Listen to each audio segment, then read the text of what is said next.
Hi there, welcome to Joshi'ing Around, a podcast in which I will show one friend of mine who knows nothing about Joshi Pro Wrestling one Joshi match, and we will talk about their thoughts and their feelings, their first impressions and their reactions. Then I will try and explain the history of the match to them and what makes it so special to me personally. My name is Tim Hunter and welcome to the show.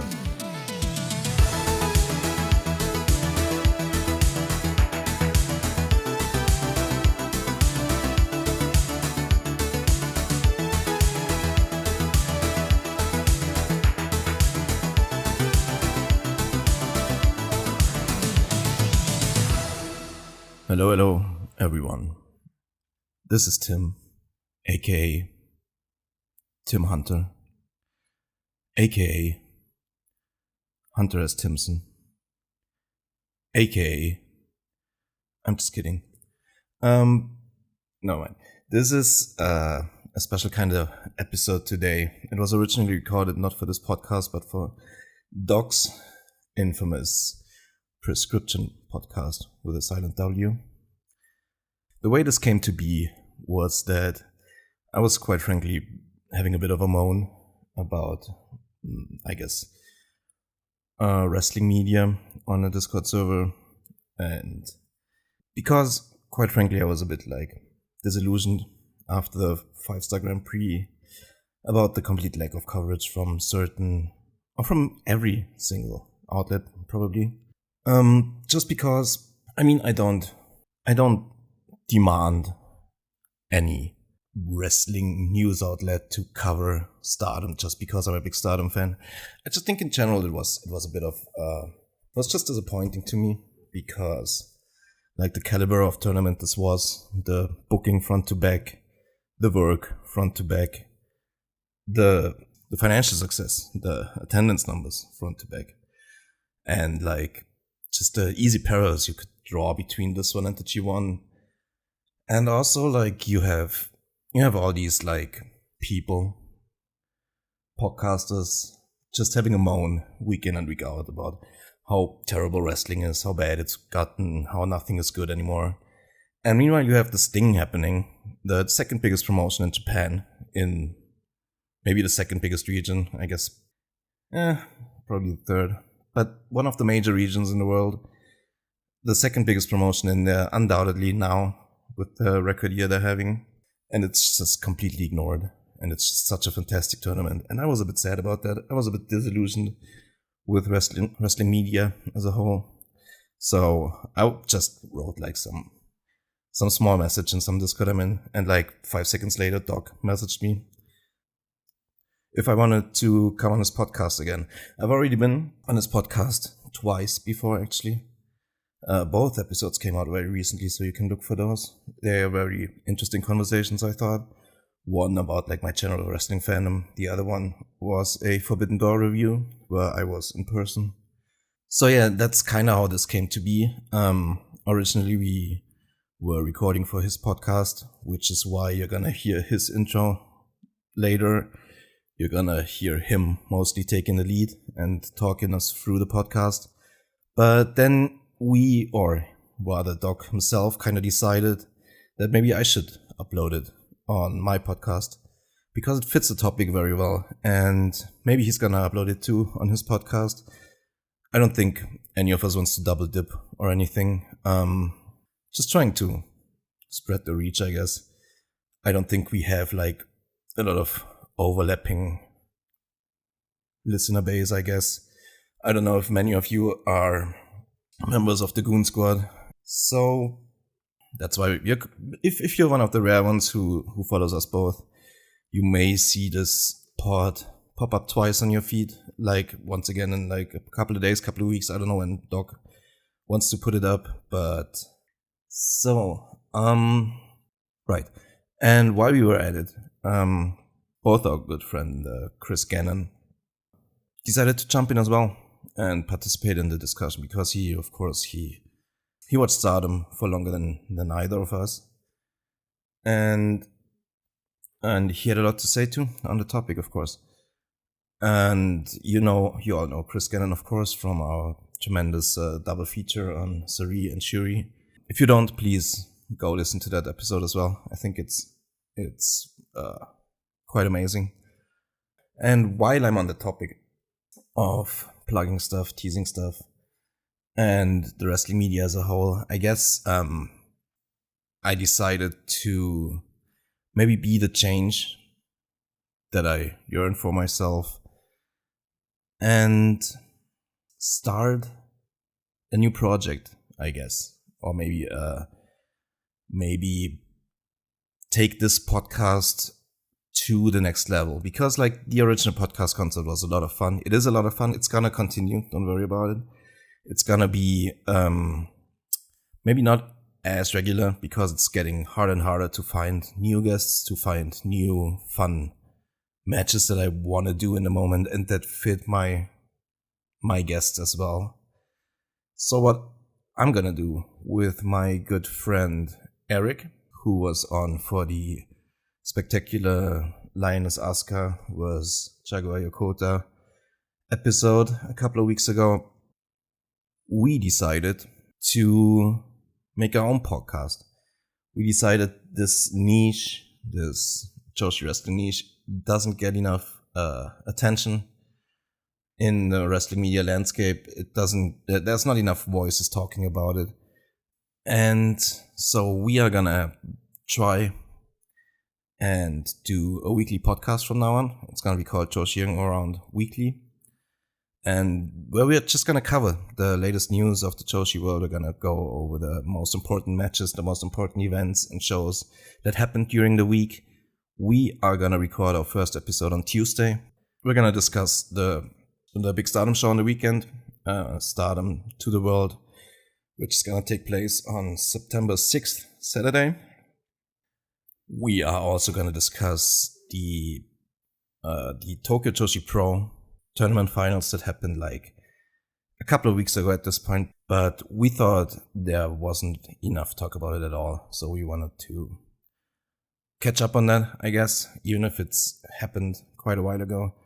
And we're also gonna talk we're gonna talk about our matches of the week. We're gonna do some fun little things, so you can look forward to that. This should drop next week at some point.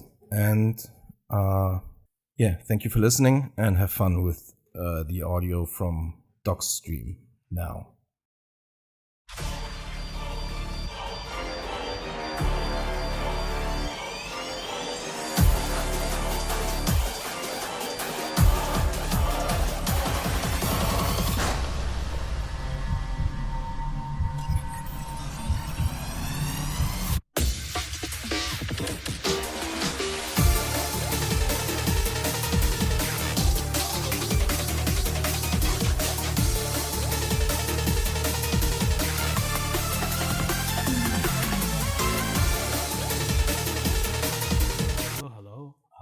Everybody, this is a special show I'm doing today because I have with me here two really great guys, and I'm gonna keep this clean for the most part. So if you can excuse me, I'm gonna do my little bit of AKAs.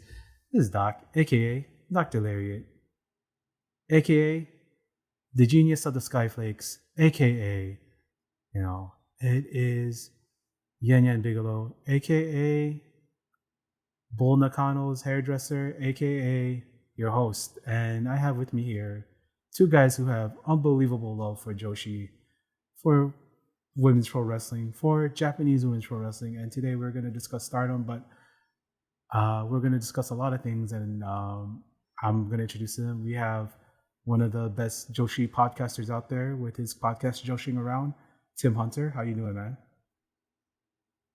I'm doing fine, thank you, Doug. And also we have Big Cannon, Chris Gannon, one of the best wrestling photographers there are in the world. How are you doing, man? Pretty good. My ego's getting inflated every time I talk to you, so thank you. Yeah. And today, like while starting out the Starter show, this is something near and dear to my heart. Joshi, or Joshi in Japanese, for people who don't know, Joshi just means woman.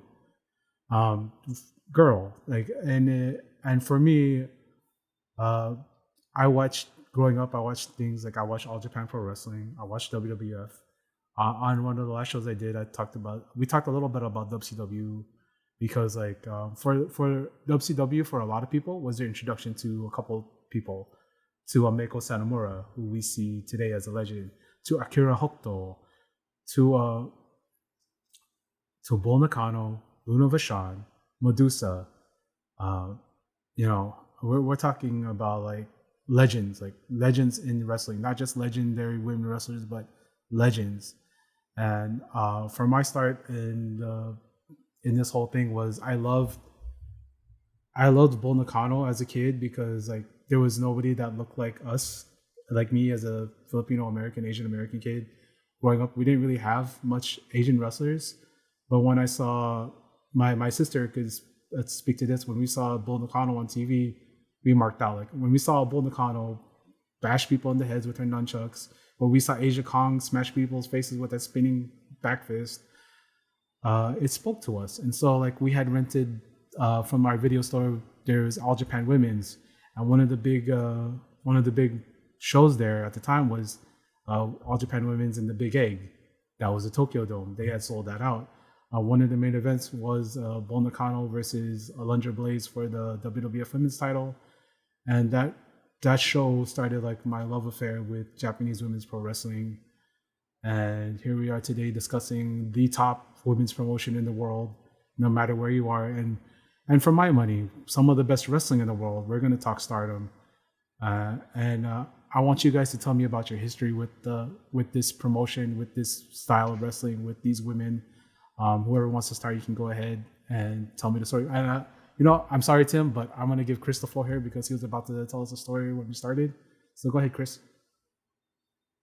So basically my introduction to Joshi wrestling was via my best mate and my housemate at the time, Tom, who was a big Chikara fan, and he had the King of Trios tournament on. So watched the 2016 one that was headlined by Sendai Girls versus JWP, and just thought it was awesome. And then the next year, Chikara did their King of Trios tournament in Wolverhampton, which not too far from where I live. So obviously I had to go to all three shows for that. And again, they got Team Sendai Girls in. So, that Team Sendai Girls being Cassandra Miyagi, Dash Chizako, who I know you're a huge fan of, and Meiko Satomura. Yep. And then the Mae Young Classic, first Mae Young Classic happened, and I can't remember if that was before or after that King of Trios, but it was cool getting introduced to all these women's wrestlers from around the world, and Tom got into Stardom, so I started watching with him as well. And when we went to Japan the following January for the Dome show, first show we went to was a Stardom show at Shinkiba Ring. And I've been following the promotion ever since. I think peak of my fandom was definitely 2018, 19, 20. I'd say probably slacked off a little over the last couple of years, but still checking out quite a lot, still keeping up with the promotion. And so the story, the aside I had was a couple of weeks ago. Do you know the documentary Gaia Girls? Yeah. So they were doing a special screening of that in London, and with a Q&A by the director and by Meiko Satomura. So we went along to that, and that was a very cool event, and very, very interesting Q&A afterwards, especially Meiko talking about what went on then versus how she approaches training now. But I think it's a lot nicer now, to be honest. I remember that there was a thing where she threw a drop kick with intent to hurt. Oh, oof. Yeah, and, that's famous scene. See, that was my interpretation when I saw it the first time. Watching it back now, I think as much as it was a tough love style of training, I think what she was trying to teach was that she had to keep her head up all the time, had to be prepared or stuff like an opponent suddenly pulling out a drop kick and making sure that she was ready to take a bump. And the fact that she wasn't meant that she got kicked in the face. And the point that Mako was trying to impart on her was that, like, if it was anyone else who did that drop kick, they wouldn't have been as precise, and they probably would have actually really, really done some damage to her. Which, like, considering the mouth bleed, says quite a lot. Yeah, to get that context now, that makes perfect sense. But like, documentaries are always going to dramatize everything, right? So like when we look at that movie, we look at like the it's tough love. It's sort of, some people will call it abuse because like we're talking about teenage girls in these dojos. Yeah, but like I don't. What to make clear, I'm not saying like the approach to training was good, but also I feel like these people are performers and they know when a camera is on them and they know when they're being watched. Yeah, and they also want to sell a certain thing, and like I think the thing that Chigusa really wanted to sell was like how tough and how monstrous and how like overwhelming this sort of training is and this sort of lifestyle is, and how monstrous she is and was in particular, which might not necessarily have matched what went on if the cameras weren't there. Yeah, like my history with that movie was I kind of like it was one of the first like wrestling documentaries that you would see posted on YouTube, right? And like it was just really interesting because it had like that British person narrating the whole story, and it's a nice little insight into like the world of dojos back then, and when I like look at the history of it, one of the big like one of the big shows that came out last year was the Doc Matsumoto show, right? And Queen of Villains. Queen of Villains, and like it showed a little bit about like the dojo's lifestyle, how like they were all put like in a house. They had those 3 rules: no smoking, no drinking, no boyfriends. And like how like things back then were so pretty much like you were kind of stuck like in a lifestyle where you were until you reached the age of like was it 26 when they made people retire? Yeah. You were kind of stuck living this lifestyle until you're 26, and then you're old enough to be married. And then there was this other like I know I had sent this documentary to Tim, right? It was this I haven't had the chance to watch it yet, sorry, Doug. Yeah, I'll send it over to you, Chris, too, and then we'll talk about it probably off air sometime. But like it's basically it's a French documentary. They follow All Japan Women's 1991. So you see Bull Nakano, you see Asia Kong, you see Manami Toyota, Akira Hokuto. You see all the stars. You see Lioness Asuka. You see all the stars right on there, right? And like it's kind of like it's more of like a fun little jaunt where they show like the lifestyle of them traveling on the road, more of them like being like pretty much, it makes you feel like they're in a circus, right? And that's kind of like how the captions like make you like feel like, oh, they're just a traveling show. And then it shows them like out of character. So I think at the time like Bull Nakano was like 22 or 23, right? And then she's playing Super Mario World on NES.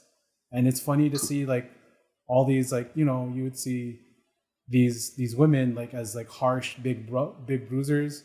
But then backstage, they're just like, they show them with their dogs. They show them all like being friendly and making jokes and getting along. And I think, it's pretty fun. Well, from that documentary, it made like the lifestyle, it made it look like hard, but it also made it look fun. And I think that's something that people should look at also as a documentary, because it might have been 10 years before Gaia Girls, but I think it's a pretty interesting look into the lifestyle. And Tim, I just wanted to get your story on how about you got into Joshi. Oh yeah, so I'm like way late compared to you guys on it. My first introduction basically my first introduction to a Joshi wrestler at all was probably Asuka in the WWE, like one that I actually really followed. I knew about Bull Nakano, the WWE, when I used to watch the WWF as a kid. But like Asuka was always my favorite wrestler in WWE when I was still watching in like 2016 to 2018, I guess. But my real like dive into Joshi didn't begin until 2021. It was kind of like it was still kind of COVID times, and I wasn't doing very well like psychologically, I guess. I was kind of depressed at the time, was kind of my hole at home, not leaving the house. And I just heard about this match between Utami Hayashida and Shuri, the one in June, which got like 5.5 stars from Meltzer and stuff.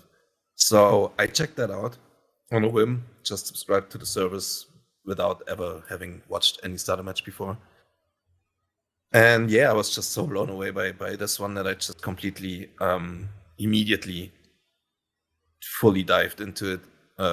Watched like earlier matches from the year. Started watching like the big shows from the Cinderella tournament, and in April the Star Grand Prix, I guess was it called that back then? I think so.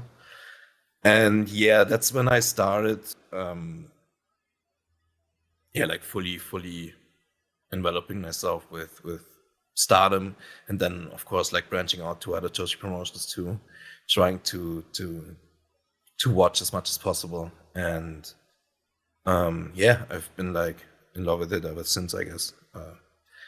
It was just like, I don't know, there was something really special about it to me, like just the way they were able to like rope me in as the audience, and just the way they were able to convey their emotions and their struggle and their fight was something I've never really experienced like that before. So I was really like immediately blown away by it. So yeah, one of my favorite that's basically my origin story. Sorry, that's great, man. One of my favorite things about the style of Joshi is the style of women's pro wrestling in Japan is like whenever they do the gut double stomps, it's always done full force, whether it's from the top rope or just from standing. I love seeing these girls get stomped in the stomach. I'm not sure why. No, don't read into that. Anything into that. It's really like you like see them jump on someone's stomach and hear all the air come out. It's so sick. Doc, please. My parliament has passed the Online Safety Act. I'm not sure this qualifies. I like, we're gonna talk Stardom, but like we said that earlier already, but you mentioned Senjo. You mentioned that like one of my favorite women wrestlers over the past like maybe 15 years has been Josh Shishako, because the first time I saw her, like she has this attitude about her where she doesn't give a damn. And she started as a pretty girl. I mean, she's pretty, but she started like as a poppy J-pop. That's how they did it before. And then she eventually became just like a punk, and it rules. One of my favorite matches of the year this year is Hazuki versus Dash, and they had that in Senjo. It was a hardcore match, and I love that because those are two of the best workers right now in the scene, and I recommend people watch that. I'm not gonna spoil it here for you, but there's some really sickle stuff that happens in that match that I think you guys would like. I'm seeing Dash in a few weeks. He's coming to Eve. It's going to be her and Millie McKenzie versus Nina Samuels and Benny. Oh, that sounds excellent. That's so good. Yeah. I'm really jealous. Looking forward to that so much. Yeah. And like I brought you guys here because there's something that kind of disturbed me over this summer. There was the G1 that everybody shit on. Let's keep it at 100, okay? People did not like the G1 this year. Like, I mean, some people did, but then some people are paid to like it. Wink, wink. But like, I did not have like any. I didn't really leave that with much of anything. What I did enjoy this summer though was the 5-star Grand Prix held by Stardom. To see, and did you guys watch the whole thing, right? I haven't. I've watched some of it, but basically, most of my wrestling watching these days is via Wrestle Universe, just because it's a lot easier to put up on my TV. So that's kind of. I think that's kind of why my Stardom watching has kind of slacked off a little over the last year or so, just because other stuff's just a bit more convenient. Yeah, I pretty much watched it all, which is pretty crazy actually, because I was not at home for like a big part of the 2 weeks of like the middle 2 weeks of it happening. I guess, no, the last 2 weeks. Yeah. So I missed like 6 or 7 days while I was like on vacation, and I had only 2 days, I guess, until I went on the next vacation before to London to Forbidden Door. And like in those 2 days, I was just like slamming one Stardom show after the other just to watch it, which was kind of psychopathic, I guess. But I somehow got through it all. So yeah, I did watch it. Were you spoiled on this already, Chris? Or I don't want to spoil. Oh, don't worry. I know all the results, and I probably will go back and catch up on some of the matches, but I don't think I'm going to be watching it all. I'm gonna cover like these girls, right? That these women that really shine during the tournament. Rina, Azumi, Momo. Okay, all of them are like 10-year veterans because they started when they were 11, which is like kind of crazy when you think about it.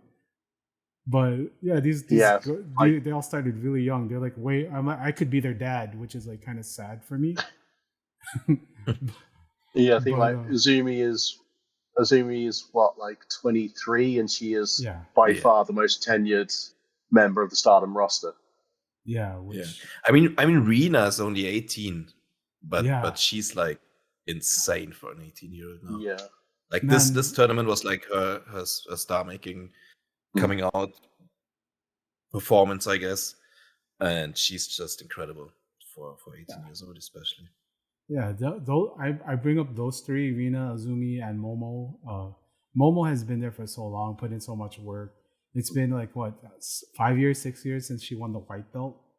So to see her go on, she lost it 6 years ago.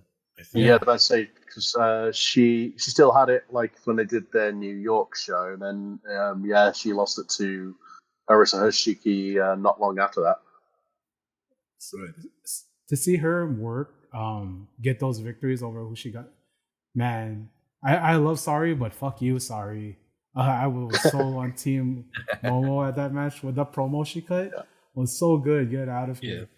I wish somebody would have cut that same promo on Takeshita, but I digress. Just like that attitude, and I think lately she's been wearing white a lot more. So like I kind of think we might be going towards more of a face Momo, especially if she's gonna face off with with Saya. Also, Saya was so good in this tournament. The less said about Brie Priestley, the better. I mean, she was okay. But I mean, she did give Saya her worst match by far of the tournament. Yeah, so. Good God. Bozilla like just recently debuted and got to show out in the tournament, and like she kind of flipped a lot of people from where she was at when she started at Marigold. So yeah, the work in this tournament was so fantastic. And what disturbs me is like a lot of the major shows, I'm not gonna name them, they didn't really talk about this tournament. They talked about how much they disliked, say, what AEW was doing for Forbidden Door, or they talked about how much the G1 was lacking this year. But for one of the tournaments that's actually on fire as far as like quality, it's so weird that the 5-star Grand Prix didn't get any like. There was nobody that really covered it that wasn't a Joshi podcast, and I think that's pretty messed up. Well, that's kind of what.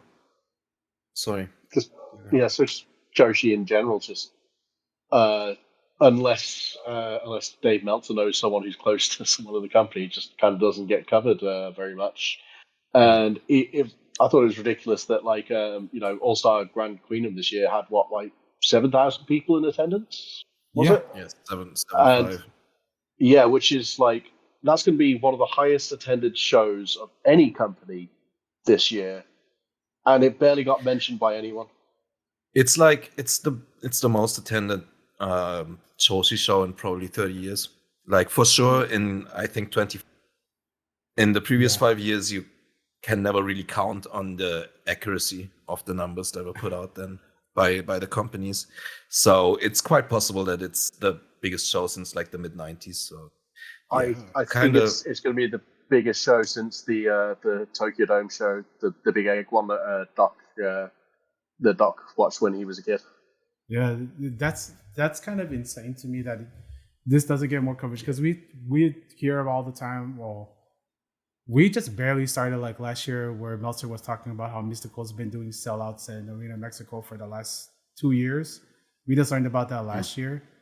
I mean, it was visually, I saw that with my own eyes, but it to not get covered at all is kind of weird, because we're kind of centered on a little bit of what's mainstream, but these tastemakers make what's mainstream. They could talk about this stuff, right. But they don't. And when I think about the growth of Stardom within this year, which is the main topic at hand, it's crazy the growth this company had from just getting rid of Rossi, and they were losing all these other wrestlers that they had, but they had them lose on the way out. So we got to see Julia put people over on her way out. We got to see somewhat, kind of. We got to see not really. I think the only one who really put someone over was Tami put Saya. I remember. Yeah. We saw. Tam, she put Maika over. Or I don't remember. She put someone over here. Tom lost to everybody last year. Come on. Tam was the most. No, I mean in the initial Rossi Exodus or whatever. Yeah. Utami put some people over. Julia, not so much. Julia was already involved with W time, so nobody expected her to really put anyone out. Did a time limit draw Tam on the way out, which was a great match, but she didn't lose to anyone. Yeah, it kind of feels appropriate that their rivalries kind of ended up even, because kinda. Yeah. To be fair, and I kind of wanted also to touch on what you mentioned earlier with some of the wrestling media kind of really disillusioned me about that, because I don't mind not covering regular Stardom stuff whatsoever. Yeah. With the 5-star, I thought it was achievement for the company. At least All Star Grand Prix did get some coverage in the major new wrestling media, I guess. Yeah. But to see nothing at all with the 5-star, even though they did great numbers, even the podcasts who focus mainly on business and stuff, they would have had a lot to talk about with the 5-star as well, and well it did. And with the show quality as well is crazy high this year, and the booking was excellent, and literally nobody talking about it was a bit I just found it kind of weird. Not even like Meltzer kind of hinted at it on one show that he's gonna watch it tomorrow or whatever, and never got back to it. I checked out the newsletter, and then he wrote nothing at all in there either. So yeah, I thought that was kind of crazy that it's literally completely ignored by.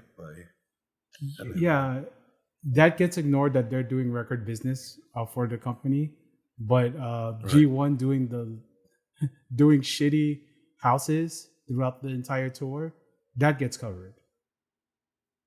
Exactly. What? That's disrespect on another level. I don't know. I know people will say oh, but why would that matter? Why does this matter? Because if you look at the business, if you look how much they're drawing, Stardom is the number 2 promotion in Japan. There's nobody really comes close to them. and we talk about like how last year, right, where they had the big split with Rossi, people were kind of making jokes of, oh, it's going to be like Noah because all these girls are going to go, all these stars are going to go with Rossi, and you know they lost the Mirai, they lost Julia, they lost Utami. Wow, that really paid off for them, didn't it? And and like it's kind of been like here or there, because I guess like when there's so much to watch, like of course things are gonna fall off, but it's just weird that something that's being said like as a success is not being covered. That's just so weird. And I want to say this because like when Taro Okada took over, some people were saying like, oh, the wrestlers are gonna hate it because they hated the last guy. I think was it Obari? But they were gonna say like, oh, he's gonna treat them badly or anything like that. But no, Taro Okada, he worked for Bushiroad and some other places. Never involved in booking pro wrestling, right? Just a fan. He was just a fan that happened to work at the company. And so he ended up taking over booking duties from when Rossi left, or that's part of the reason why Rossi was relieved of his duties, was Taro Okada had taken over. And I think at the time people were saying like, oh, who is this outsider? He's not going to do anything. He's probably going to tank business. And here we are a year later and they're doing like tremendous business. And it's amazing, right? You take away like the old guard. You take away like all those headaches, and all of a sudden you're left with a roster who wants to help each other and put each other over to the next level. I mean, the last one that was left of that the last ones that are left of that generation are like are Siri and Tam, and both of them are very giving to. And I guess Sariano is part of that older generation, which is kind of crazy to say older because they're only in like their early 30s. Right. Yeah. Yeah. You talk about them like they're grizzled 50, 60-year-olds. It's like, no, they're like, mid 30s. Yeah, because like the top end. It's kind of like yeah, that's nuts. Like because we have Tam Nakano on like during her last year, she did everything she could. She lost to Maika. I love Maika. She lost to Maika. She lost to Suzu. She lost Suzu Suzuki, Maika. I'm talking about this new generation. Azumi, like freaking Saya Kamatani. Saya Kamatani. She made her, and Saya made herself. Oh god, yeah. I mean, she put her over. Like to be fair, Tam put Saya over like for 7 years in a row, essentially. If you look like at their singles matches, I think Tam won like the first 2 matches when Saya was literally still. And after that, Saya won, I think, every single match they ever had, singles match. She was just a little daughter, basically. The only exception was like the 5-star in 2023 where Saya broke her arm. But like, yeah, you could tell like Tam was gonna lose there. I mean, I bet like I bet a good amount of money that Tam would have put her over in that match as well if she didn't break her arm. 100%. 100%. Because like she lost the white belt to her, she lost the red belt to her, she lost her stardom career to her, and she lost her full-time career to her. She couldn't have done more to put Saya over. No. Yeah. I love that part where she got ran over. That was so funny. Yeah, that was a bit silly, but it was cool. Yeah. I wanted to touch on the point that you said earlier, Doc, with like the Exodus 2 with like all the big stars going. I think that kind of inadvertent created a situation which benefited Stardom, benefits Stardom now, I guess, because they were thrown into a situation where they had no other choice than to elevate new and young stars. Like they lost a lot of their big stars, and sometimes, like I'm not saying they wouldn't have elevated anyone if that didn't happen, but like this, they were basically forced to, and they did it. They came through with it. So you see like really young stars who have only like a year experience or 18 months, like Sayaka Kura, being thrown into the deep end immediately, being thrown into like a main event storyline and having to prove herself. And she did prove herself, and now one of the most over people on the roster. And she's only been there since like, I don't know, late 2023 at the earliest. I'm not quite sure when she debuted, maybe 2024.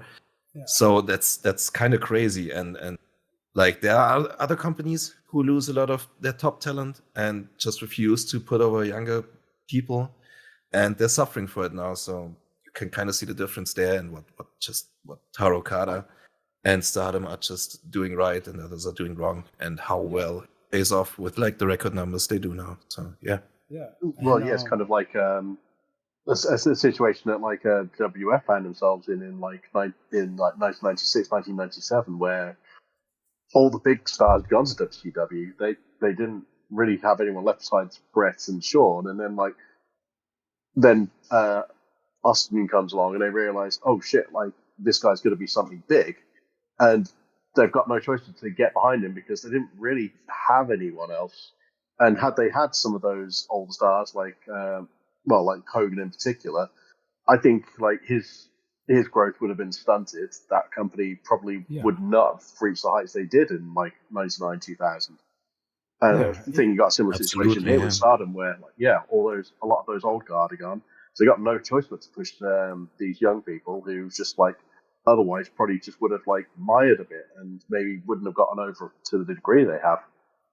You know, like I wasn't even thinking of matching it up with WWF of 1996, 97, but that fits so well because like you're right. They didn't really have stars at that time. They had Undertaker, Shawn Michaels, Bret Hart as like the old guard going up into like, but Shawn Michaels was seen as part of the new generation, you know, like beyond Bret Hart. Like these are like the new guys. So like seeing like Stone Cold jump up, The Rock, Mankind, and at the time these guys were still in their late 20s, early 30s, you know. So in comparison, like they were seen as the younger guys, and that's why they called the WCW the old folks home, where the old boys play, all that kind of stuff. And like it's kind of like a good comparison because you have the younger people making names with the other people who can still work, who can still go in the ring, who still have some cachet, what like Bret Hart and Shawn Michaels did at the time. You had like both of them, like, because I know the very famous match with Stone Cold and Bret Hart was the I Quit match, right, where Bret Hart won. He put him over by losing to him, but he didn't lose because he didn't tap. But then we see that nowadays because nobody ever wants to tap now, which is so stupid. But later on in the year, like Stone Cold had beaten Bret Hart in a couple matches, like on Raw. Like he beat him like in a couple of no DQ matches. He beat him like he beat him up on TV, and Bret Hart did give him the win back. So I didn't think, I thought that like Bret only ever lost to Austin via DQ, which, you know, it's just one of those things that shows that, you know, losing to someone doesn't necessarily mean putting them over, and putting someone over doesn't necessarily mean losing to someone. Yeah, right. Like when I say like putting them over, like there is that one segment where here I am talking about, you know, let me not talk about that, because like there was a segment where Stone Cold beat him up and then like sent him off like on his way. That was the end of their feud. But like when we talk about like Stardom, right? We have let me say it, like when it's terms like we have Tam Nakano, like what you said, doing everything she can to put over Saya, and Saya also doing her part. A lot of what's been happening a lot lately is Saya's done a lot of variety shows. For anybody that, you know, Americans don't really see variety shows that as something, but I know you guys have that like in Europe, but in like Asia, they love variety shows.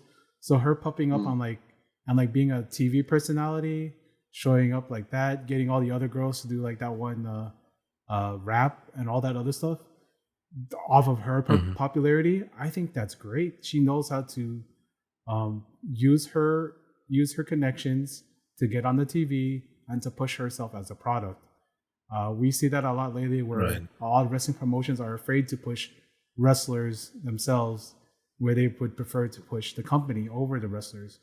But we're seeing like all these girls go out there and make names for themselves, and I think that's great. Yeah. And I think that's another big point is like Stardom wasn't only forced to throw these wrestlers in the deep end and like to push them to the heavens faster than they maybe would have planned, or especially faster than Rossi would have done with some of them, that's for sure.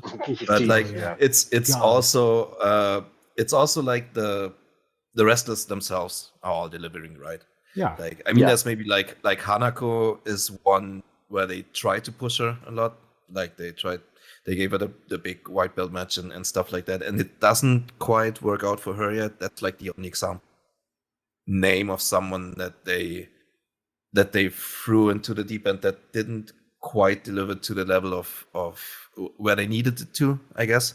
Nothing against her, I actually like Hanako,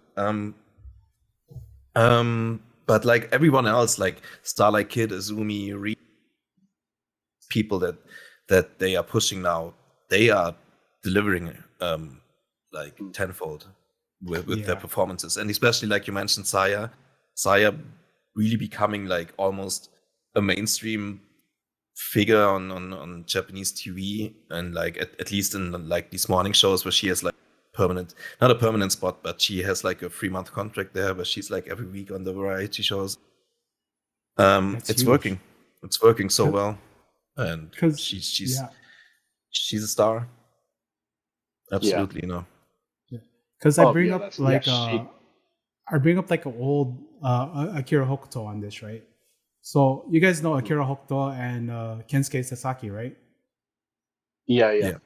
So I talked to my friend Changqing Blues about this.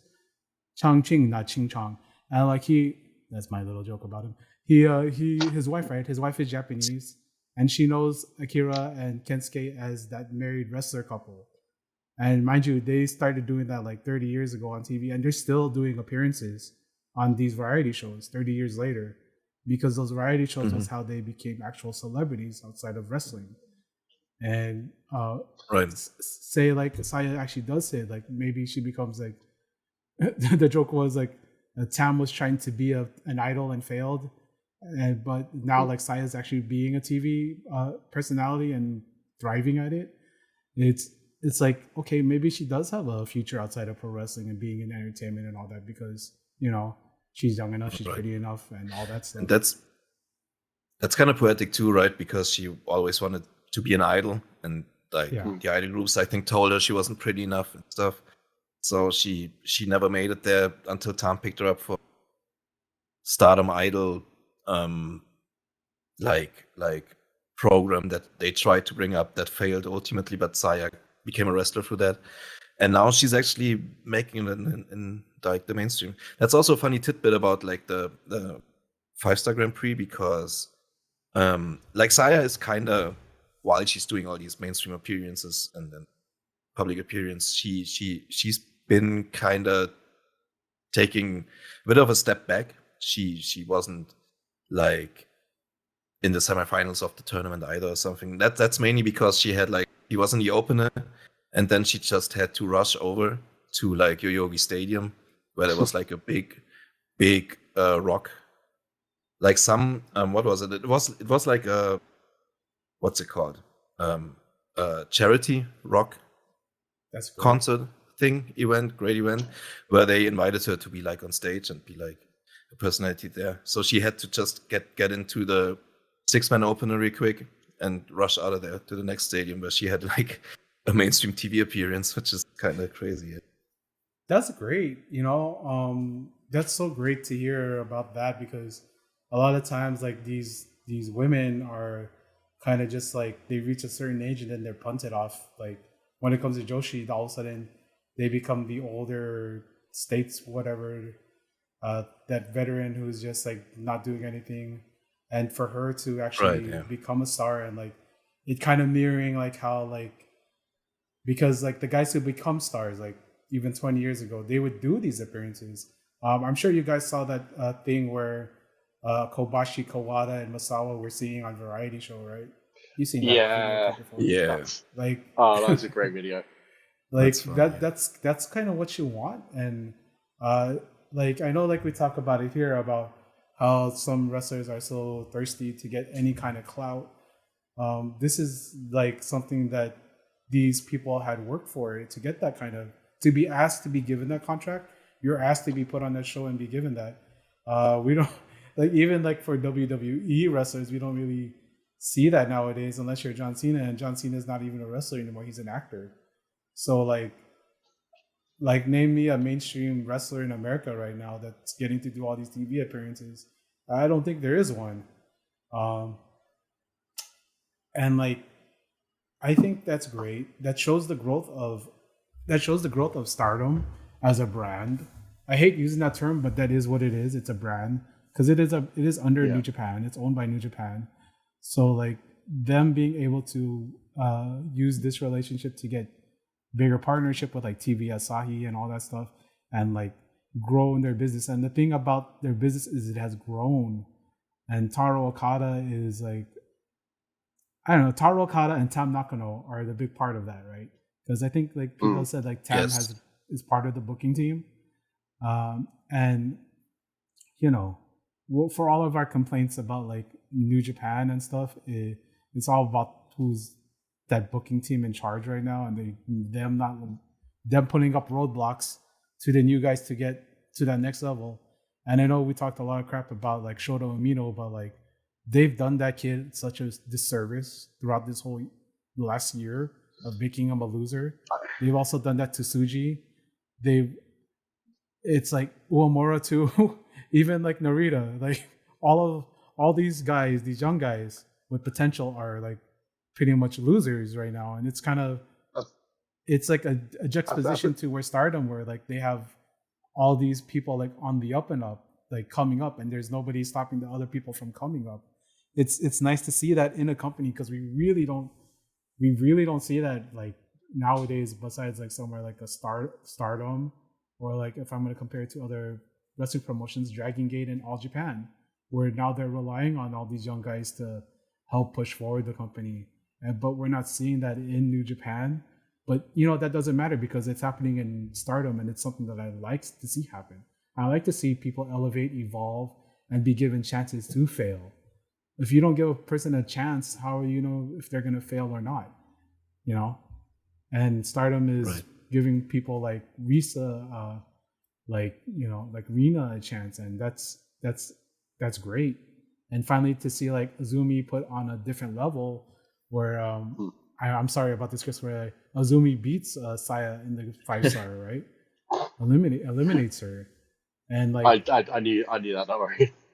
Okay, so like Azumi like eliminating Saya from that thing, and she's the New Japan Strong Women's Champion, and she's being sent out everywhere. She's being sent to the UK, to Arena Mexico, to AEW, to New Japan Strong shows, and she's becoming a draw in her own self. She's becoming known to these audiences around the world.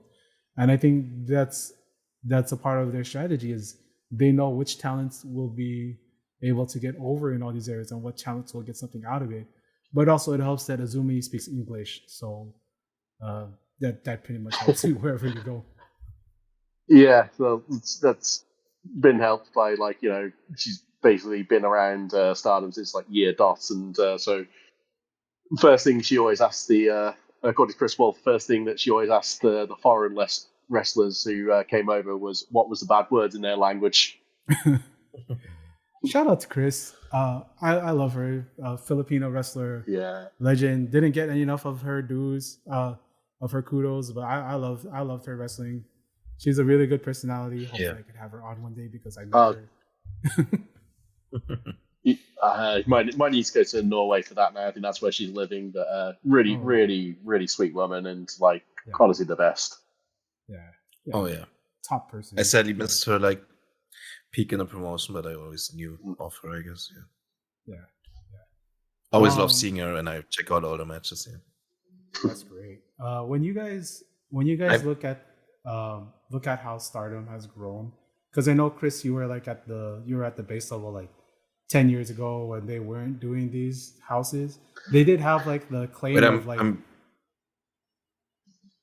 I'm sorry, Doc. Can I interrupt you real quick? Yeah. To your previous point, I wanted to say something to your previous point, because like when you mentioned all these New Japan talents, right, that they have done dirty, like Shoda and Yota and stuff. I think I would also put Takeshita in that category, like how he was booked over the G1. That finals was disgusting. That like and you book him as a hero for the whole. You book him as a heel for the whole thing. He gets booed, and then you make him a face at the last minute, like literally just on commentary. I think they even tried it on Japanese really commentary. That's insane. And sorry, Tim. No, you go. I finished. Yeah, I think part of the problem as well is they've got dwindling attendances. So the people who are left are the more hardcore New Japan people who see Evil and see all the young guys as like company guys. Meanwhile, Takeshita's a DDT guy. He's just come from the outside. He's an AEW guy. So why the fuck would they support an outsider over their homegrown guy? Yeah. Right. I mean, and then when he had like his 50 or 40% babyface performances, they had him like sell for like 95% of the match or something. God, yeah. It was such a bad way to present Takeshita for a entire tournament, and then you could really feel it like by everyone down on Takeshita. Yeah. You compare this to last year where he was getting like last year he was getting these pops when he was entering, right? Because he's just beating the shit out of people. And then this year he's taking the heat and like they're not as into him, which is kind of weird. Like, why, if you're gonna push this guy to win the tournament, why are you not actually making him like a winner? Like that's what they did this year with Momo. They made Momo like she was kicking ass and fighting everyone and doing everything to win, and and most of the matches she was dominant in, and that's how you should book the winner. Somebody, because like if you're trying to make somebody a star, you want the crowd to believe that nobody can stop this person. But right, and what my actual like point was of this is actually, I don't know if you guys saw any Sari performances throughout the tournament at all. Biggest heel. It's like they did it so perfectly with Sari, like the outsider. Like Sari started this shit like months ago, talking shit about Stardom the entire time, and like really turning the fan base completely against her before she even came in. And then when she finally came in for the tournament, before the tournament in like the little like tune-up matches, she got ridiculous heat, and like that's basically the blueprint they did there. They just had to do the same thing with Takeshita, and it would have been great. But they basically did like the exact opposite of what you shouldn't have done with Takeshita. They should have just watched what Sari did and copied it. I mean, it was kind of like it came after the 5-star came a bit after the G1, I guess, or like was slower to finish. But anyway, it's kind of baffling that they can do it like perfectly to a T in one arm of Bushi Road, and the other arm is completely failing at the exact same thing when they have the exact same like starting positions, I guess, for both guys. What I love about the Sari promos is she's smiling and so happy the whole time, and she's saying it so nicely. Like that's the best part about it, is like she's presenting herself like with that idol, like, oh, you know, I'm just so much better than anybody else, and there's like nobody that could like really stand up to me because you all are beneath me. But you know, you guys could try hard. Like that those promotion cuts is so good. It's so good. Proper Regina George energy. Yeah. We kind of need that. We kind of need that here in the States. I mean, I do. I love that. I love this. I love this tournament. I love Stardom. I love that they're doing so much good business this year. That 7,000 attendance is crazy if you think about it. Because if you think about it, that's the largest attendance since Big Egg, and it's just when I think about the future of Stardom. I know on the last show, I think I was gonna ask about the future of like Forbidden Door and all that stuff. But like when I think about the future of Stardom, now they have partnerships with CMLL, right, and AEW and Rev Pro, and a lot of that too. They're also sending girls out to like MLW. They're sending girls to work TJPW, which I think is great. And one of the other partners they have is Senjo, Sendai Girls. And I think having that mix of talent and sending like your girls everywhere, like I talked about earlier, Hazuki going to work Sendai Girls, and just getting that time and getting to work in all these different environments, it's what you get to make a really good wrestler. Like when I talk about people like Ayako Hamada, you guys might remember her from TNA, right? And she would work TNA, she'd work AAA, she'd work Arjun. She was one of she was the daughter of Grand Hamada, and she had worked pretty much everywhere in the world. What's that? I was about to ask that. Like, it was really like, hey, hang on, Hamada. It's like, oh, there we go, Grand Hamada. Yeah, daughter of Grand Hamada. Can you keep that thought for a minute? I'll be back in a minute, okay? Okay. Okay, I'm gonna pause right here then.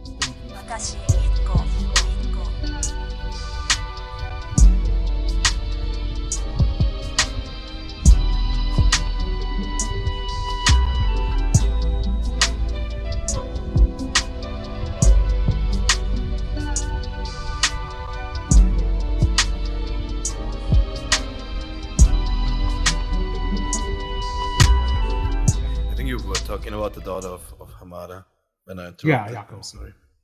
Yeah, so Ayako Hamada, she traveled pretty much everywhere from like Europe to Mexico through America, and like that was after her Arzian run, but like and she was 19 at the time when she was put as the ace of the promotion. For more on this, you can watch that video presented by WrestleSpective on his YouTube account, WrestleSpective on YouTube. Arzian, check it out.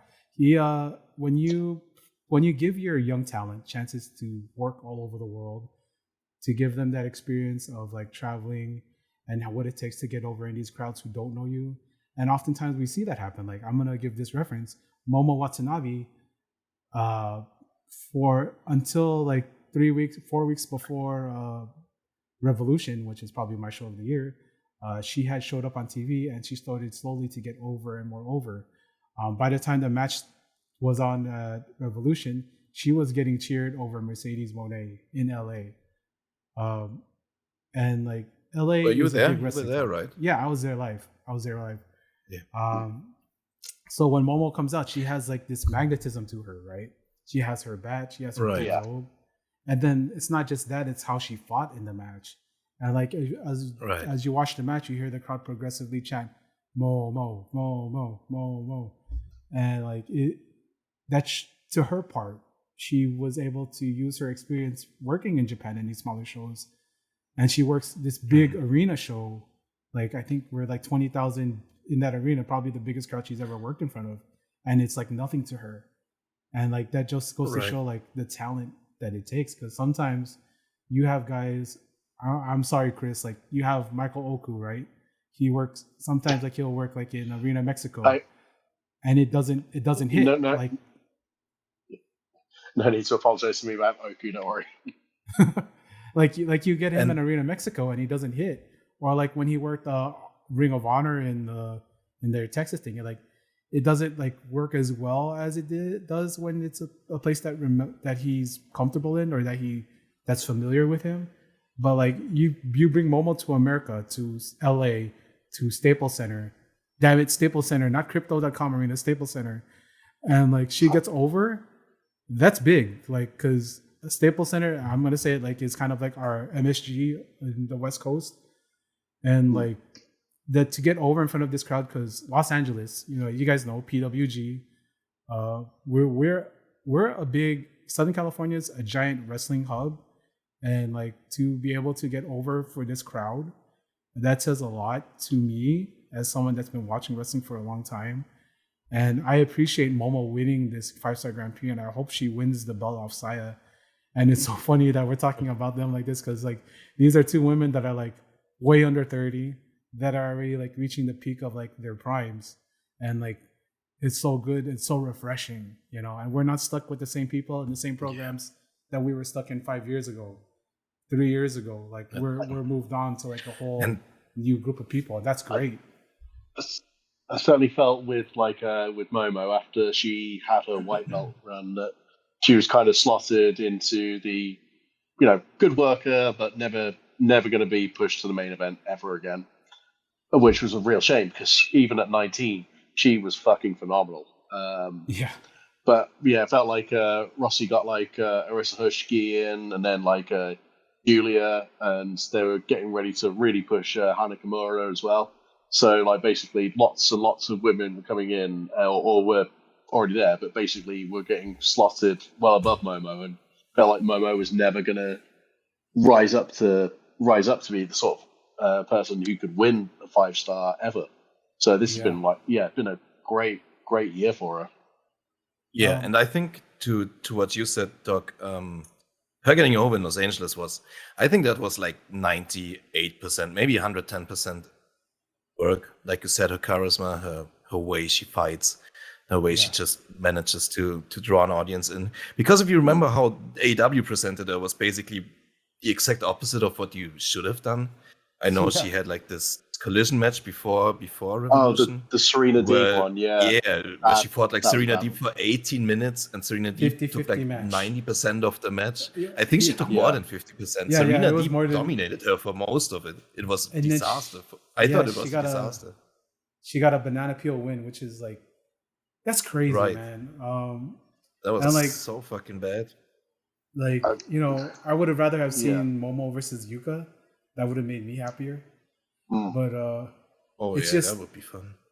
I consider like how Tony Khan presents these, as to going back to like our Forbidden Door preview, like whenever he has guests come on, it's up to the guests to get themselves over, because Tony Khan is not going to invest in people that aren't there.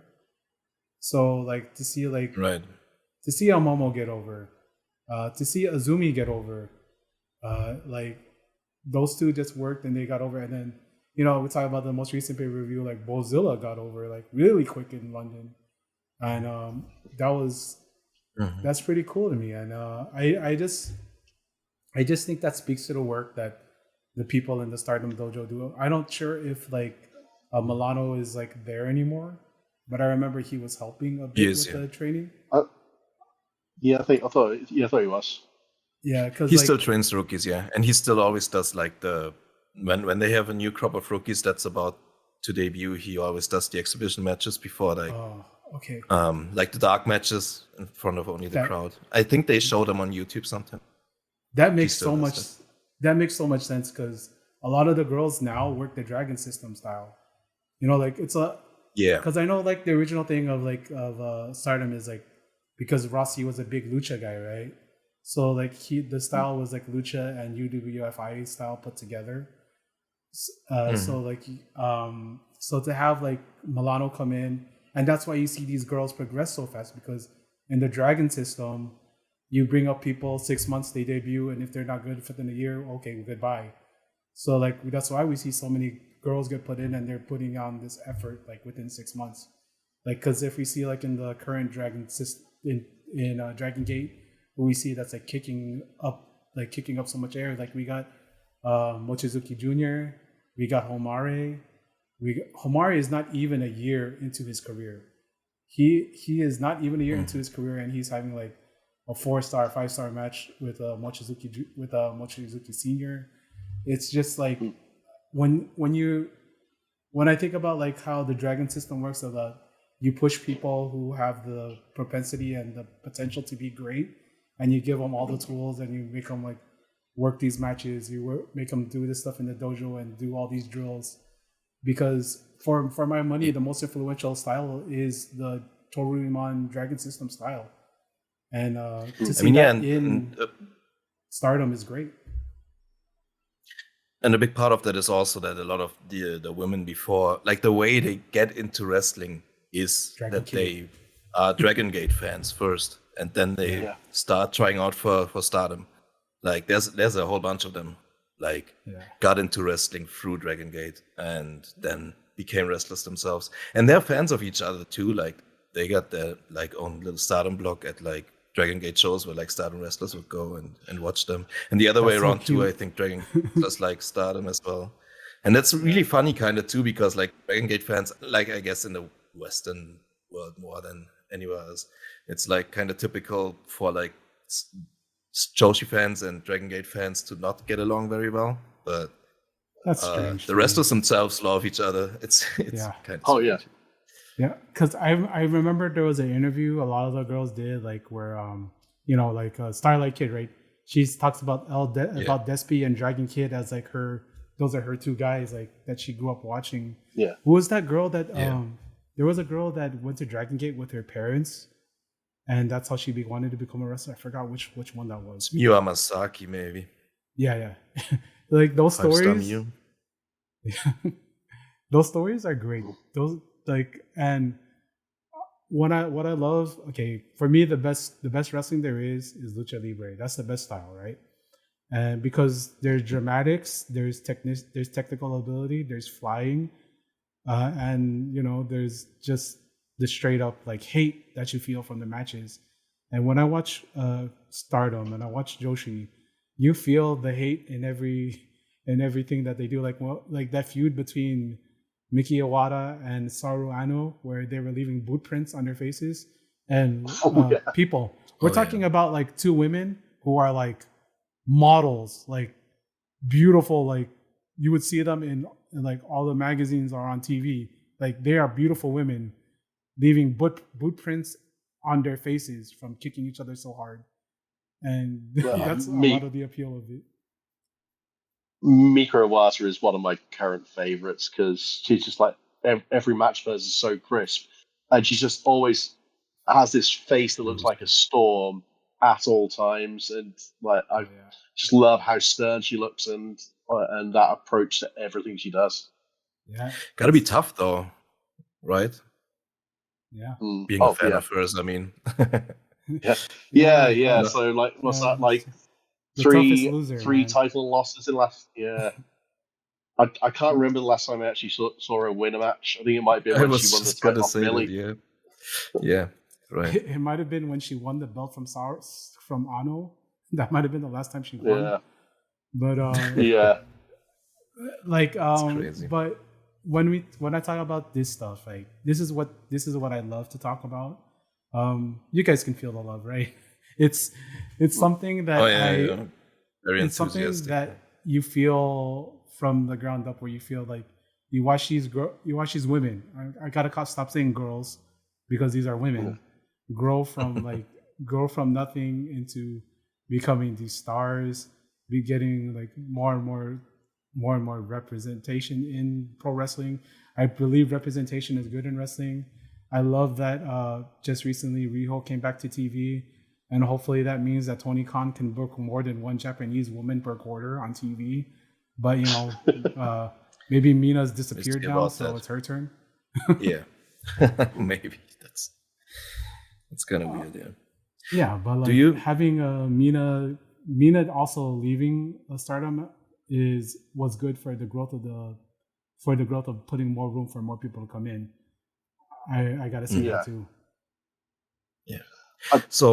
I did love how upset like some of the Stardom fans were about her moving on. It's just like, guys, she moved on from TJPW to Stardom, and like she started doing wrestling a lot later in life than most women do when they do it. So yeah, she was obviously going to take every career opportunity she could, because who knows how long the ride's going to last, right?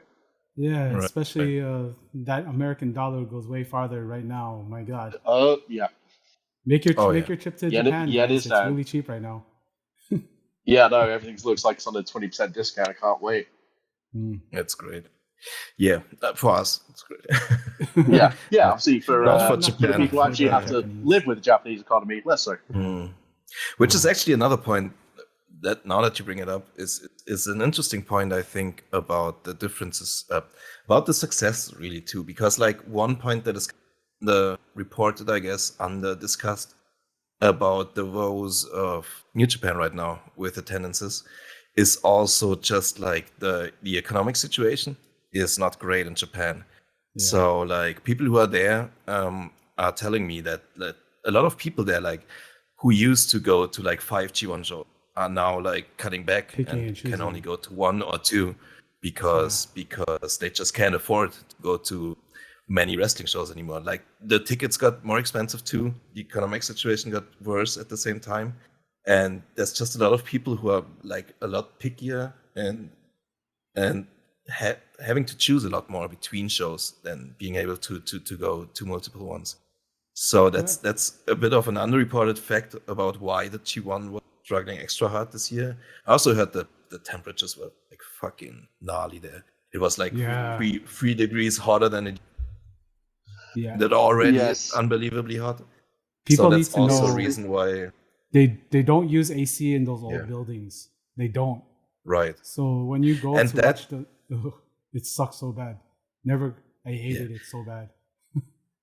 And that's another fact that makes like the Stardom numbers in the Grand Prix. I didn't really touch on the numbers itself. It doesn't really matter.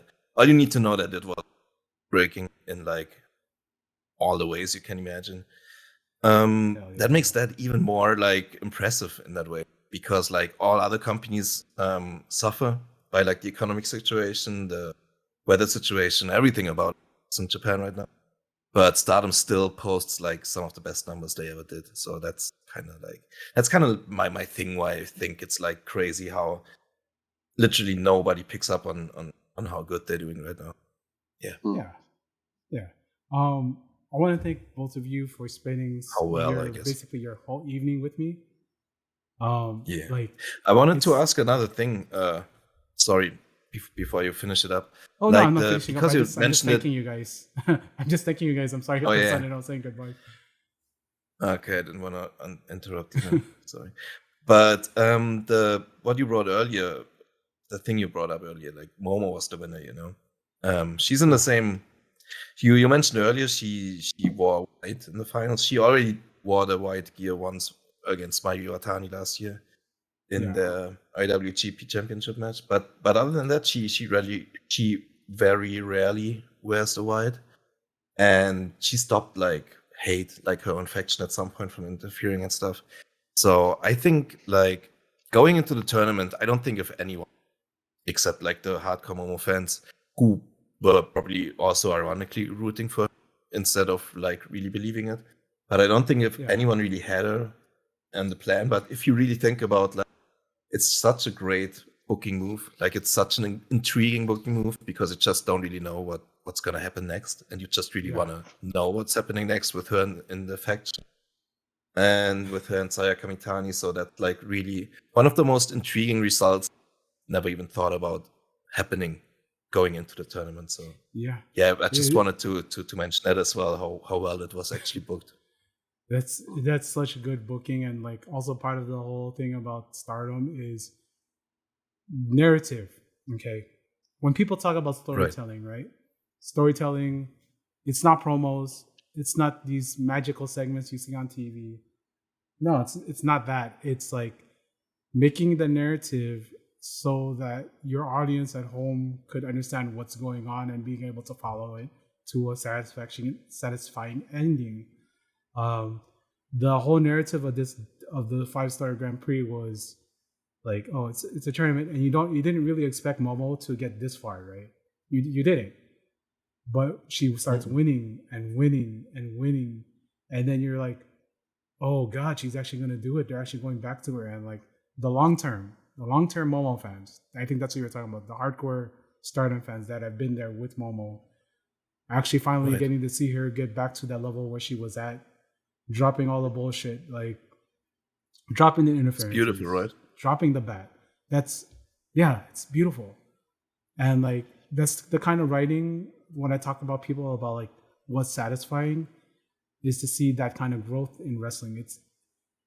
I hate comparing it to other places because I'm not going to do that because I'm enjoying it on its own merit, because It's simple.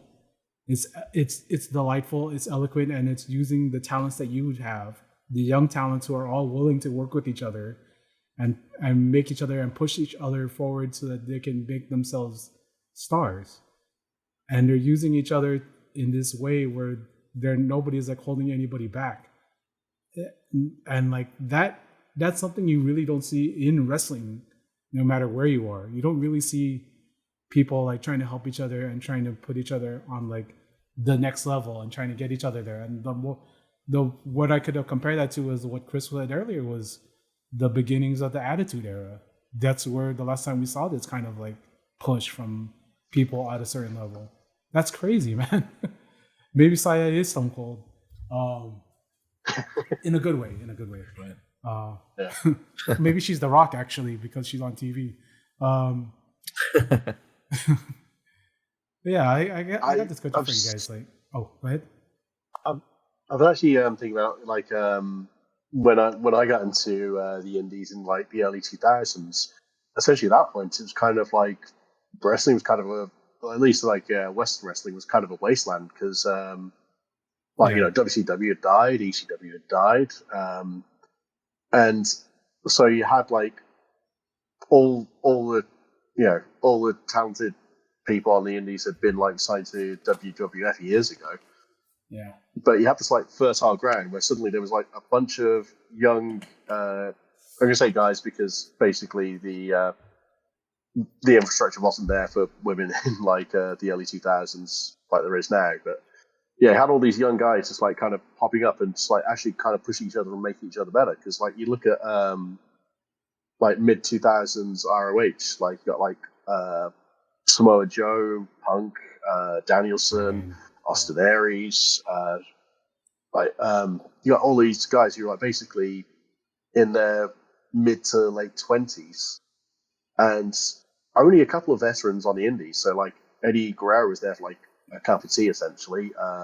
Steve Corino, Raven was about, Steve Corino. But essentially, they were kind of like developing the indies as we know them now. They're like the pro stages were in that early 2000s bit and that was kind of an exciting time to be there because like essentially like no one had any idea what was going to work. So lots of people were trying out lots of stuff, and then suddenly stuff developed and built up and gave us the next 20 years of like American wrestling. Yeah. So a similar way, like, where Stardom is now, we've kind of like, we've had a couple of years of like, all these young people, like essentially like with all the veterans gone out of the way, they're just kind of having to push and find their own way to get stuff done. And it's kind of worked. It's kind of gotten over. They like Okada got rid of like, all the Rossi era stuff essentially. Cause like, he just got rid of faction names. Like even if like the factions that sprung up were essentially like just the same factions that existed before with different names. They were different. They did have different names, so they weren't just necessarily continuations from Oedo Tai, from Queen's Quest, from Stars and all that. And the only real bit of continuity they had with like Ross's era was Mayu, but Mayu was essentially like kind of given her own playground with the IWGP title for the last year of her run. The Mayuverse.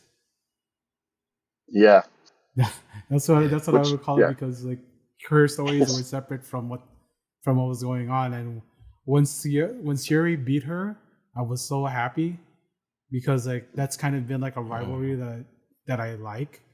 And then Syuri loses the belt to the outsider Sari, and oh boy, I just think what they plan to do with all this stuff. Yeah, I have trust in Okada to do it, because you guys saw like that picture of him doing the tam pose before he ever worked there, right? No, I haven't actually. Was that from before he worked there? I saw him recently. I saw a picture recently posted where he does the tam pose, but yeah, I think that was from before he worked there. Maybe, okay, maybe, right. But like, I think I'll say that right now because it makes for a better story.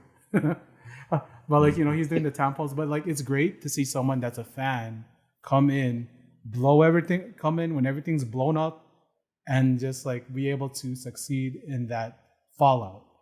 Because sometimes we see people come in when something blows up and they take over, like we saw with FNW where all these other guys took over and that just straight up kills the company.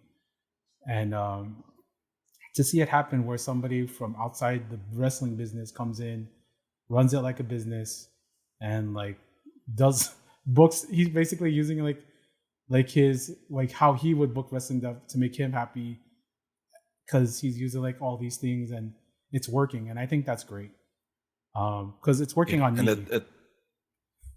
At this point, quick shout out, if I may, because you did it on the last podcast that we did, but quick shout out to Chris Whitehead, CSW. He wrote a very great article on Taro Okada. You can find it on and he also helped me now. He did numbers and analysis for the 5-star, so he gave me all the showed me how well they actually did, and he's gonna have another article in the Social Suplex newsletter soon about like Taro Okada's booking and Stardom's 5-star Grand Prix revision. So yeah, shout out to him, because shout out to you, Chris. You handsome devil. He's handsome, guys. Trust me, he's so handsome. Well, you're handsome. You're also a handsome I've Chris. met him. but LA Chris is also. I've met him before too. Birmingham Chris is also. I've met him in Tokyo too. But sorry, another thing about Okada, Dan Reed, the Booker of Eve, he not long after Okada got into position, I think they started chatting, and Dan absolutely raved about Okada, about how friendly he was, how approachable, how determined he was to actually build up a relationship, because Eve had worked with Stardom pre-Bushi Road, and it was not a great experience. It was one of the crossover show they did with them. I think they got 900 fans in York Hall, and that was one of the points where they were considering going out of business. So here's something crazy. You know how Indies have been able to book Stardom wrestlers since Rossi left. Yeah, they apparently that was always an option. It's just the problem was that if you were going to book a Stardom wrestler, you also had to pay for a flight for Rossi, and you also had to pay for a flight and accommodation for a chaperone for the wrestler that you were booking. So if you're booking more than one wrestler, more than one chaperone. Obviously that policy has now gone away under Okada. These adult women are able to travel unaccompanied. Yeah. That's crazy. I think what was on one of those interview things, it says you were allowed to date, where I'm seeing we're allowed to do all this stuff. So I think a lot of those new when they do the interview things, they always try to talk about what kind of guys they like. So I think that's pretty important, because Okada, was it Rossi still doesn't want those girls to be out by themselves, to be seen dating anybody, because he still lives in the 1980s. I think definitely a difference in business philosophy in Rossi and the Bushi Road people is Rossi concentrates on the fans who spend a lot of money and tries to get the most money out of them. And so for that to work, essentially, the girls have to appear accessible and have no personal lives. So the guys feel there's a connection there, and therefore they will spend more and more money on the merch. Whereas a thing like Bushi Road wants to kind of broaden out and get more fans who might spend less per head, but that's more tickets sold. I also do want to say there's been a growth in the female population for the shows. When you look at the crowd, there's been much more women attending shows, which I think is pretty cool. Because there was some years where you just see just a bunch of salarymen in the crowd for Stardom. So to see more young hip women attending shows, that shows growth in your audience. Yeah, and then some of the time summertime would hit, and you'd see that one guy with the filthy fucking vest who was in the front row, hard cam side every bloody show. Yeah, you'll always get those guys though. Always. I would not feel safe at sitting next to that guy. Even as a man, I wouldn't feel safe sitting next to the dirty vest guy, because there has to come a time where you change your clothes. But that guy he's like the guys who go to ECW all the time, always in the Hawaiian shirt. Yeah. Oh yeah. And also the increase of I guess female fans is also good for the talent pipeline, I guess. I don't know if you've seen Kikyo Furusawa yet. She's a relatively new rookie on the roster. But she used to be a fan, you could see her at every Korakuen and stuff. I never looked for her, but I heard that she was always in the front rows at Korakuen, and then she just applied to wrestle there too, and she's good. She's doing well so far. That's great. So yeah, that's also good for the talent pipeline, I guess. Yeah. And we're talking about this company, and we're giving them such reverence, and we're giving the women of the past such reverence, and I appreciate that. I appreciate you guys coming on to the show and giving these wrestlers, right? These wrestlers the respect they deserve, because we always see women pushed to the back a lot when it comes to this wrestling coverage, right? We often see, unless you're doing a women-centered show, I'm gonna shout them out. Shout out to you, Ring the Bells. Unless you do that kind of show, lady wrestlers are really never gonna get this kind of coverage. And I love doing this show with you guys because you guys have the respect and the love for this style, for this roster, for this company, and I appreciate that. Yeah, I can feel it from you guys. This is something that I feel has been neglected to be talked about, and this is great stuff, guys. Yeah, thank you for having us. Yeah, and organizing everything. Yeah, and I always talk about this stuff, but now that we're kind of near the end of this, on my show, Tim brought up that German beer is the best beer. Now, Chris, have you had German beer? I have. I actually worked in Germany for about a year, all told. So yeah, I worked in Hamburg. So 6 months in 2017, and then 5 months in 2018. Oh, I didn't know that. Okay. Wow. So when you compare German beer to what you say, English beer or British beer, what's the difference?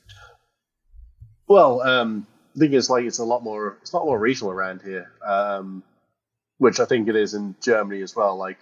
Bavarian beer is going to be different from say. Right, I was going to say that if you were in Hamburg, that's probably what I mean with German beer is the Bavarian. Yeah, I went to a Bavarian house, but it kind of felt I don't know. I guess McDonald's is kind of the wrong comparison, but it did.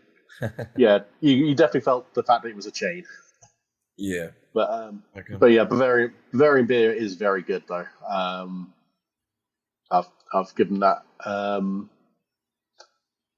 Yeah, I think England. I lived in Bristol for years, and we'll be back there soon, hopefully. And that part of the country does cider particularly well. Cider, absolutely amazing. Okay. I when I stopped drinking, I was drinking pineapple cider and apple cider, as well, the hard versions of them. And the dangerous part of cider is you don't really taste the alcohol content, so you could be 4 bottles in without realizing it, and then you're gone. That's happened to me a couple times. I'm sorry, hun, for disappointing you. But to talk about this stuff with two guys who I know have a love for pro wrestling, have a love for Japanese women's pro wrestling, but not in the creeper way that I know some other guys talk about it. I just like that we were able to have a very good, respectful discussion about something that's been neglected in wrestling coverage that we see this summer. And yeah, I just want to say thank you guys for coming on. Do you have anything you guys would like to plug? I would like to say something real quick. Not to come across like what do you call it? Picky or like I never meant to badmouth, let's say, like other beers. I've never been to England and thought I wasn't able to drink the beer because it's disgusting or anything. England has good beers. I love Czech beer as well. I think I love Japanese beer as well. So I think there's a lot of great beer out there. I mean, Bavarian beer is my home beer. But I can't wait.